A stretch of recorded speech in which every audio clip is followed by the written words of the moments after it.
It was a cool and quiet afternoon in Carmel, California. The streets were calm, the ocean breeze carried a soft chill, and most people were going about their day without any rush.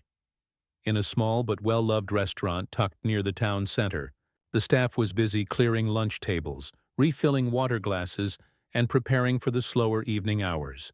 No one knew that something unexpected was about to happen. A moment that would quietly change someone's life. At the back door of the restaurant, a tall man wearing a simple cap and an old but neat jacket stepped inside. He didn't draw attention to himself. He walked slowly, almost blending in with the staff moving through the narrow halls. His face was partly hidden under the cap, and he didn't say much. But if anyone had looked closely, they would have recognized him in an instant. He was Clint Eastwood, the famous actor, director, and also the owner of this very restaurant. Clint had always preferred to stay in the background when it came to this place. He didn't come in to be treated like a celebrity. He came in quietly, sometimes just to have a coffee, sometimes just to see how things were running. But more than anything, he liked to observe. He wanted to know what the restaurant looked like when no one knew he was around. That was the only way to know the truth: how his staff behaved, how the food was handled, and how customers were treated when the boss wasn't watching. It had become his small habit over the years. That day, Clint slipped in without anyone noticing. He greeted a couple of kitchen staff with a nod. They were used to seeing quiet faces walking in and out, so no one gave him a second glance. He made his way past the pantry, through the service corridor, and toward the dining area. The restaurant had a cozy feel: wooden tables, soft lighting, and the smell of fresh bread and grilled salmon still hanging in the air. He could hear the gentle clatter of dishes, the low hum of customer conversations, and the occasional laughter from the bar. But just as he passed the hallway near the supply room, he heard something that made him stop. It was a sound that didn't belong there, a soft, muffled cry. At first he thought he was imagining it. Maybe someone had sneezed, or maybe it was a customer talking with emotion. But then he heard it again. Quiet sobs, a person crying, trying not to be heard. And it was close, just behind the thin door leading to the storage area where extra chairs, napkins, and paper goods were kept. Clint stood still for a moment. He wasn't the kind of man who liked to intrude. He believed in privacy. But something about the sound made him uneasy. It wasn't just sadness. It was the kind of crying that comes from feeling completely overwhelmed, like someone had been holding in a storm for too long, and it had finally broken. Slowly he stepped toward the door, knocked lightly, and opened it just enough to peek inside. Sitting on a low crate beside the shelves was a young woman in a waitress uniform. Her name tag read, Emily. Her brown hair was tied in a loose bun, and her face was turned down, her hands covering her eyes. Her apron was wrinkled, and a large coffee stain ran across the side. She looked up quickly when she heard the door. Her face turned red with shock and embarrassment. She wiped at her tears fast, trying to pretend like nothing was wrong. But when her eyes met Clint Eastwood's, she froze. For a second, she didn't even believe it was real. The Clint Eastwood, right there, looking at her. She opened her mouth to speak, to apologize, but Clint quietly stepped inside and gently closed the door behind him. He didn't say anything at first. He just sat down on an empty chair across from her, resting his hands on his knees like he had all the time in the world. The silence wasn't uncomfortable. It was the kind of silence that felt calm and careful, like someone waiting until the other person was ready. Emily sniffled and finally managed to speak. "I'm so sorry, Mr. Eastwood. I didn't mean to. I just needed a minute." Clint raised one eyebrow slightly. His voice was low but kind. "Don't worry about that, just tell me what's going on." At first, Emily hesitated. She didn't want to complain. She didn't want to sound like she was asking for pity. But something about Clint's voice made her feel safe. It wasn't a voice from the movies. It was the voice of someone who had lived through a lot and didn't judge anyone for breaking down once in a while. She started to explain, slowly. Her son, only 7 years old, had been sick for weeks. They had gone in and out of the hospital. Doctors had said he might need surgery soon, and the bills were already more than she could handle. She had been working double shifts whenever she could, even taking another job at a diner across town during weekends. But just yesterday, that second job let her go. They were cutting back staff. Without that extra money, she didn't know how she was going to keep up. Rent was due soon. Her car needed repairs. She didn't even have time to think clearly anymore. And today, during the lunch shift, a customer had yelled at her over a wrong order, and something in her just cracked. She didn't cry to get attention. She had stepped away quietly, hoping no one would see.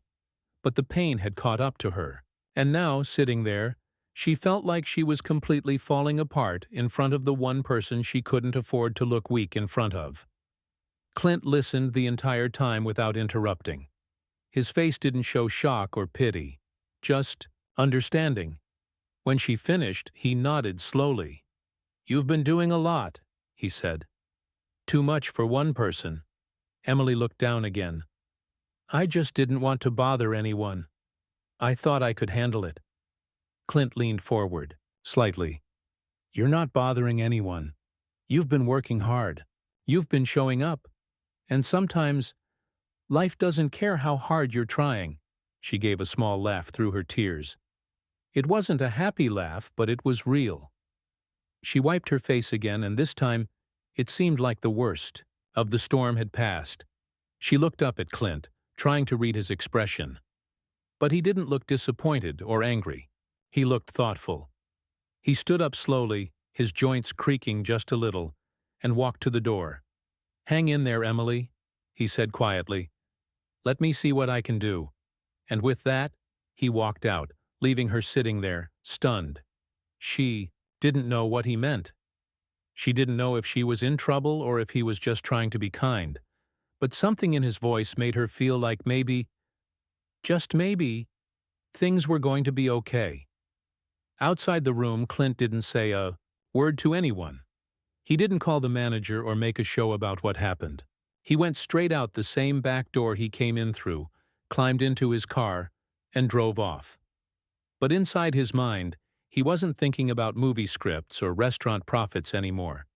He was thinking about a young mother sitting on a crate, doing her best to hold everything together. And he knew in that moment that he had the power to do something real, something quiet, something that didn't need cameras or applause. And he would, because sometimes being a hero doesn't mean saving the world. Sometimes it just means showing up when someone needs it the most. Clint Eastwood had left the restaurant that day with a lot on his mind. He had come in quietly, expecting to just observe how things were going. But what he had found instead was something that touched his heart more than anything he'd expected. He couldn't forget the sight of Emily sitting alone on that crate, her eyes red from crying, her voice shaking as she spoke about her sick son and her crumbling life. Her pain wasn't loud, but it was deep, and Clint had felt it in his bones. He wasn't a man known for being overly emotional. In the movies, he was always the strong, silent type. In real life, he was a bit like that too. But he also had a heart, a quiet heart, that noticed things other people missed. And right now, that heart wouldn't let him ignore what he had seen. He didn't know Emily well. She had always been polite when he came in, professional, respectful, with a tired but honest smile. She wasn't someone who talked much about her personal life. She just worked hard, always on time, always doing her job. Clint had admired that from a distance. But now he knew there was a whole world of pain behind that quiet face. Emily, on the other hand, sat in the storage room for a few minutes longer after Clint left. She was still trying to understand what had just happened. Her hands were shaking slightly, not from fear, but from the release of emotions she had been holding in for so long. For weeks, she had pushed through double shifts, skipped meals, and ignored her own exhaustion. She had smiled when customers were rude, kept her cool when tips were low, and stayed calm even when her son cried from pain at home. But today had been different. She hadn't planned to cry. She never wanted anyone to see her like that, especially not Clint Eastwood. She stood up slowly, brushed off her apron, and looked at herself in the small mirror on the wall. Her eyes were swollen, but she took a deep breath, wiped her face again, and forced herself to smile. She had a job to finish. Life wasn't going to pause just because she had a hard moment. So she stepped back into the restaurant, not expecting anything to change. After all, Clint hadn't made any promises. He had just said, "Let me see what I can do." And people said things like that all the time, didn't they? It didn't mean anything was really going to happen. The next day, Emily showed up too, work like usual. She didn't mention what had happened. She kept her head down, smiled at customers, and helped her co-workers like she always did. A few of them noticed that she seemed a little quieter than usual, but no one asked questions. That was the way restaurant life worked. Everyone had their own problems.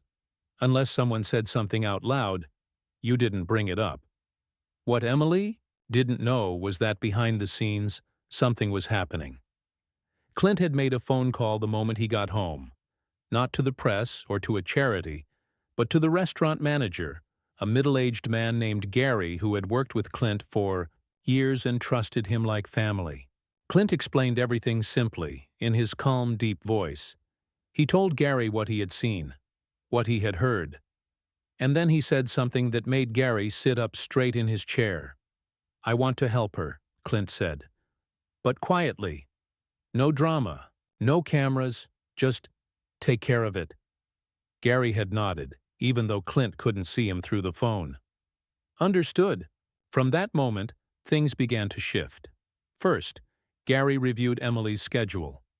She had been working extra long shifts at odd hours, sometimes late at night, sometimes early mornings, sometimes both in the same week. He adjusted her schedule so that she still got good hours, but with proper breaks in between. Then, he added her to the priority list for certain evening shifts that always brought in better tips. These were usually reserved for senior staff, but Clint had given a quiet order, and that was all it took. Emily didn't notice it at first. She thought maybe it was just a lucky week. Maybe someone else had called in sick or the manager had reshuffled things. Either way, she was grateful. Her body already felt the difference. She wasn't as exhausted. She could spend more time with her son in the mornings before he went to school. She even had enough energy to help him with his homework instead of falling asleep on the couch. But that wasn't the only thing Clint had done. He also contacted a small trust fund he had created years ago to support restaurant staff in emergencies. Most people didn't even know it existed. It wasn't big, and it wasn't advertised, but Clint had quietly set it up for moments just like this. With Gary's help, they processed a support application in Emily's name without her even needing to ask. Medical expenses, emergency transport, utility bills. Clint covered everything without putting his name on a single piece of paper. Gary called Emily into the office 2 days later. She walked in nervously, not sure what the meeting was about. Her heart was racing. She thought maybe she had done something wrong. Maybe someone had complained about her taking too long in the back room. She had never been called in for a private talk before. Gary smiled gently and motioned for her to sit down. "Emily," he said, "we've noticed how hard you've been working, and we also understand you're going through a tough time, right? Now, I just want to let you know, you're not alone." Emily blinked. She didn't know how to respond. She felt her throat tighten again. Gary continued, "We've made a few changes to your schedule. We're also going to cover some of your medical expenses through an employee support program. There's no paperwork you need to fill out. It's already taken care of." Emily's eyes filled with tears again. This time she didn't even try to stop them. "But I didn't ask for anything," she whispered. Gary smiled. "You didn't have to." She sat there for a moment, overwhelmed. She didn't know what to say. She felt a mix of gratitude, shock, and something else. Relief. Real, heavy relief. For the first time in weeks, she didn't feel like she was drowning. As she walked out of the office, her co-workers noticed her smiling. A real smile. The kind she hadn't worn in a long time. She didn't tell them what had happened. She just went back to work, lighter on her feet, her eyes brighter. That night, when she got home, her son noticed too. "Mom," he said, looking up from his coloring book, "you look happy today." Emily hugged him tightly. "I am, sweetie. I really am." And even though she didn't say it out loud, she knew exactly who had made it happen. Clint didn't come into the restaurant for the next few days. He wanted the dust to settle. He didn't want anyone to feel like they owed him thanks or praise. That wasn't why he had helped. He hadn't done it to be the hero. He had done it because it was the right thing to do. When he finally did return, he came the same way he always did, quietly, through the back, with his cap pulled low. But something was different this time. As he walked through the kitchen, the staff who had once barely noticed him now looked at him with a little more respect, a little more warmth. They didn't say anything, but they knew. They had heard whispers. They had seen the changes in Emily, and they had connected the dots. Clint walked past them like usual, nodded politely, and stepped into the dining area. And across the room, Emily looked up from her table, her hands full of plates, her apron, freshly washed. When her eyes met his, she didn't say a word. But her smile said everything. It was a smile full of quiet thanks. And Clint, the man known for silence, gave her a small smile back. In that moment, nothing else needed to be said. Days turned into weeks, and everything at the restaurant slowly returned to normal, or at least, that's how it seemed on the outside. Plates were served, coffee was poured, customers came and went. But for Emily, things felt different now. Every day she stepped into that restaurant, she no longer carried the same heaviness in her heart. Life hadn't magically become perfect. Her son was still sick, and there were still bills to pay, but something had changed inside her. Hope. She finally had some breathing room, and with it came the courage to keep going. She never told anyone exactly what had happened that day in the supply room, or what Clint Eastwood had done for her afterward. People guessed, of course. Rumors floated around the staff, little whispers behind the kitchen doors and over coffee breaks. But no one said it out loud, and Emily kept the details to herself. It wasn't about pride. It was about respect. Clint had helped her without making it a show, and she wanted to honor that. One afternoon, a new waitress named Jenna joined the team. She was young, barely 19, and nervous on her first day. Emily noticed her right away, how she dropped a tray during her first lunch shift, how her hands shook when taking orders, how she apologized far too much. She saw something in Jenna that reminded her of herself when she first started years ago. So Emily did what no one had really done for her back then. She quietly stepped in to help. She showed Jenna how to balance trays properly, gave her small tips about which customers were regulars, and even stood beside her when she made her first big mistake and almost cried. It wasn't because she wanted to act like a boss or a hero. She just understood how hard things could be when you were trying your best and still felt like you were failing. Clint noticed this. One day, he came in again through the back entrance, dressed simply as usual, walking past the kitchen and into the dining area. He liked sitting at the far corner, where he could see everything without being seen too much. That day, as he sipped his coffee, he watched Emily with quiet interest. Not because she knew he was watching, she didn't, but because the way she moved had changed. She didn't just do her job anymore. She cared deeply about others around her. She smiled more, checked on co-workers, gave small words of encouragement to kitchen staff, and made nervous new hires feel like they belonged. She had gone from being someone barely holding herself together to someone who held others up. That meant something to Clint. It reminded him of the movies he used to make, where a character goes through something painful but finds strength afterward. Not by fighting back with fists, but by becoming someone others could rely on. Real strength, he believed, came not from pretending everything was fine, but from helping others even when your own life wasn't perfect. Clint asked Gary, the manager, to join him at a table after lunch. "She's doing good," Clint said, softly. Gary nodded, already knowing who he was talking about. "Yeah, Emily's got the kind of heart this place needs." Clint took a sip of his coffee. "Think she's ready for more?" Gary looked curious. "You mean a promotion?" Clint gave a slight nod. "Let's offer her the floor supervisor spot. Let her train new hires. She's already doing the work. Might as well make it official." Gary smiled. "She'll be surprised." "That's the idea," Clint said. A few days later, Gary called Emily into the office again. This time, Emily didn't walk in nervous like before. She walked, in calm, stronger somehow.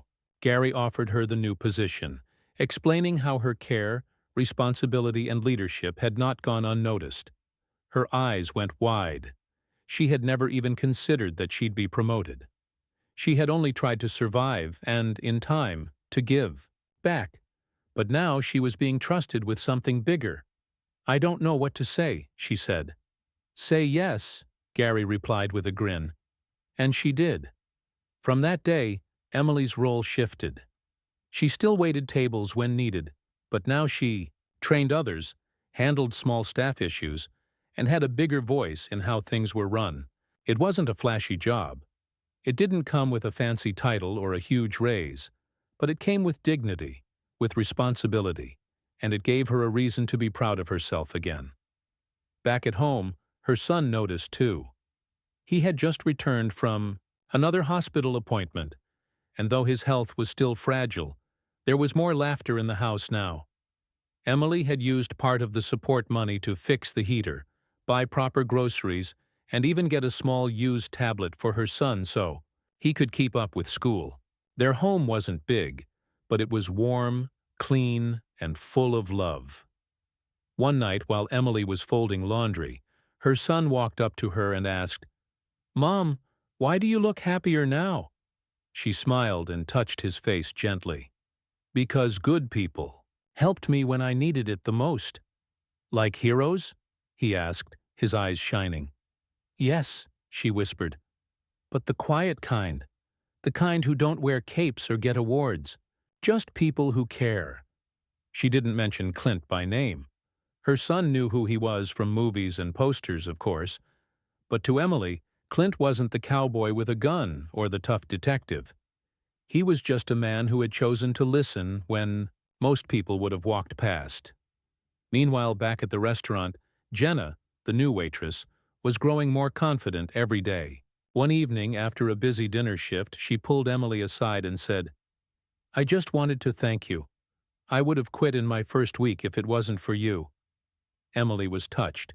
She smiled and replied, "That's what we're supposed to do. Help each other." Later that night, Clint walked in for a late dinner. He didn't expect any fanfare. He sat at his usual spot, ordered grilled salmon with vegetables, and quietly watched the restaurant come alive. The music was soft, the lights warm, plates moved in and out of the kitchen like a dance. And in the middle of it all, Emily moved gracefully, checking on tables, guiding a nervous waiter, smiling at a tired dishwasher. Jenna passed Clint's table, and he looked up. "You're doing well," he said, surprising her. She blushed. "Thank you, sir. Emily's the one who helped me." Clint nodded. "She's good at that." When Emily passed by a few minutes later, Clint gave her a small, knowing look. She returned it with a respectful smile, and then moved on. No big words were exchanged. No dramatic moment happened. But both of them knew. They shared a quiet understanding, a connection that had started in a moment of tears and had grown into something real. Clint finished his meal and left a generous tip, as he always did. But this time he added something else, a folded note, placed neatly under the plate. After closing time, Emily found it. She opened the note slowly, and inside were just a few words, written in Clint's simple handwriting. "Keep going. You're making a difference." She held the note in her hand for a long moment, then pressed it gently to her chest. The next morning she pinned it to her fridge. It became a reminder, not of who Clint Eastwood was to the world, but of who he had been to her. A quiet helper, a listener, a man who saw her pain and chose to act, not with noise, but with heart, and that quiet kindness had changed everything. After receiving Clint Eastwood's encouraging note, Emily felt a new wave of strength and motivation. It was a simple message, but it meant everything to her. "Keep going, you're making a difference." Those words echoed in her mind every time she felt tired or overwhelmed. She pinned the note to her refrigerator at home, right where she could see it every morning. It became a small beacon of hope in her daily life. At work, Emily threw herself into her new role with passion and dedication. As floor supervisor, she was responsible for making sure everything ran smoothly, managing the staff, handling customer concerns, and keeping the mood positive during busy shifts. It was a tough job, especially in a restaurant where things could get chaotic quickly. But Emily loved it. She found joy in helping others, just like someone had helped her. One day the restaurant manager, Gary, called a staff meeting. It was unusual because meetings were usually short and about simple stuff like scheduling or menu changes. But this time, he had an announcement. He told everyone that Clint Eastwood wanted to do something special for the staff, something to recognize their hard work and dedication. Emily felt her heart beat faster. She wondered what Clint had planned. She wasn't used to attention, especially not from someone famous. When Gary explained that Clint wanted to organize a surprise party for the entire restaurant team, Emily's eyes filled with tears. It wasn't just a party. It was a thank you for the hard work, the long hours, and the sacrifices everyone had made, especially during difficult times. The day of the party arrived, and the restaurant was closed to customers. The kitchen was buzzing with excitement as staff decorated the dining area with balloons, streamers, and a big banner that read, "Thank you, team." Clint arrived quietly, wearing casual clothes and a warm smile.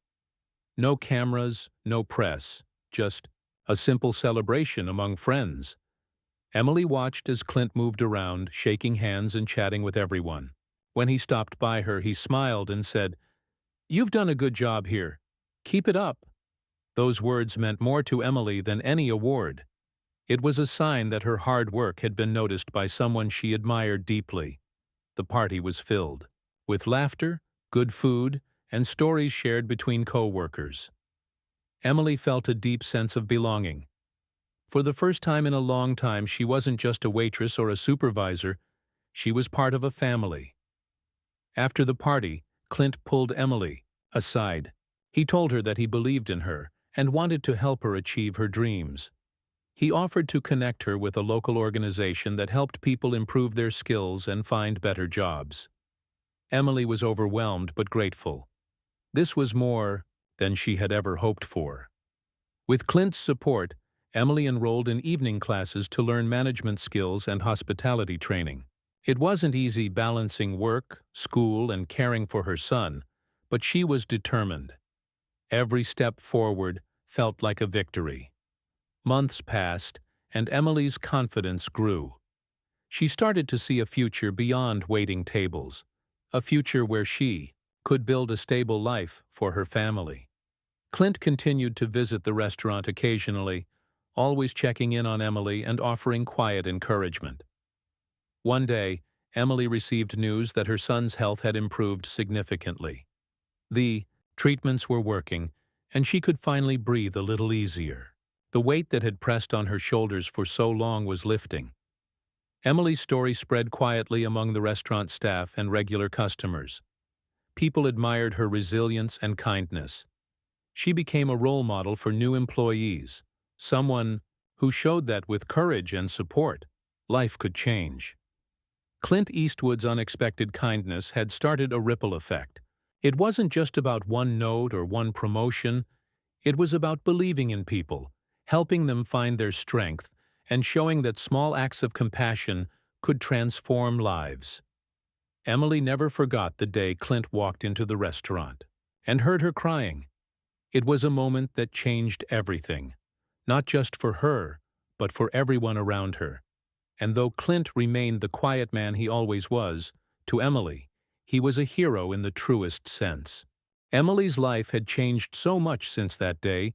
Clint Eastwood quietly stepped into her restaurant and heard her crying. It wasn't just a single moment of kindness. It had become a turning point that led her to hope, strength, and a future she once thought impossible. As the months went by, Emily grew not only as a person but as a leader, a mother, and a symbol of courage to everyone around her. At the restaurant, Emily's role had expanded.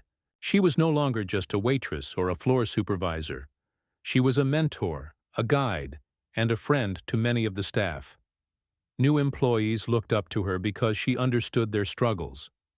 She had walked in their shoes, nervous on her first day, uncertain about the future, carrying invisible burdens, and she made sure no one felt alone.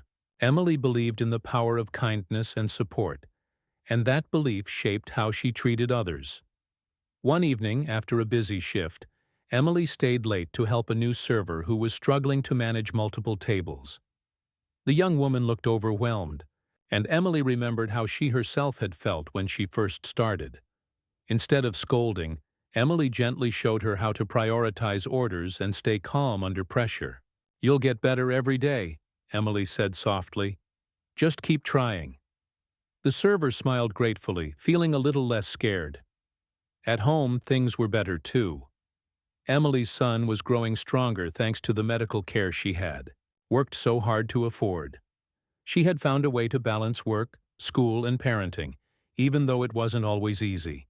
Some nights were long and tiring, and sometimes she felt like giving up. But she always remembered Clint's note, "Keep going, you're making a difference." Those words were a constant reminder that she was not alone, and that her efforts mattered. Emily had started taking evening classes to improve her skills. Clint's connection to a local support program had opened doors she never imagined. The classes taught her about management, communication, and leadership, skills she used every day at the restaurant. She felt proud of herself for pushing through the hard times and seizing new opportunities. One special day, the restaurant held a community event to raise money for a local children's hospital. Emily was at the heart of the planning, organizing staff, and encouraging customers to donate. It was a busy day, full of laughter, music, and shared purpose. Clint Eastwood himself attended, blending into the crowd as he usually did, quietly, supporting the cause. When Emily saw him, she felt a deep sense of gratitude.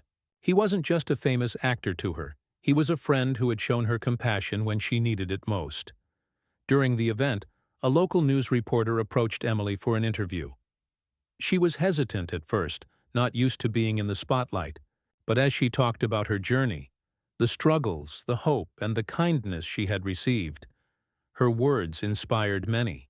People in the community began to see her not just as a waitress or a supervisor, but as a symbol of resilience and kindness. Emily's story spread beyond the restaurant. Other local businesses invited her to speak at events, and she started volunteering to help people who were going through tough times, just like she once had. Her life had taken a new path, one where she could make a difference not only in her own family's life, but in her whole community. Clint continued to visit the restaurant now and then.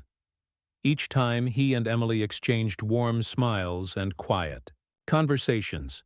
He never sought attention or praise. For him, helping Emily was simply the right thing to do. But for Emily, his kindness was a reminder of the power of small, genuine actions to change lives. One night, as Emily closed the restaurant, she found the note Clint had left months ago still pinned to her fridge. She touched the paper softly and thought about how far she had come. The tears she had cried that day in the supply room seemed like a distant memory now. What mattered was the strength she had found and the hope she carried forward. Her son, now healthier and happier, hugged her tightly before going to bed. "Mom," he said, "you're my hero." Emily smiled, knowing that true heroes were often the quiet people who refused to give up, who helped others even when their own lives were hard. Emily's life was not perfect. No one's is. But it was full of love, courage, and kindness. And that was enough. She knew that the future held challenges, but she was ready to face them, not alone, but surrounded by a community that believed in her, inspired by a man who had once stopped to listen and chose to help. Her story was proof that sometimes all it takes is one small act of kindness to change everything.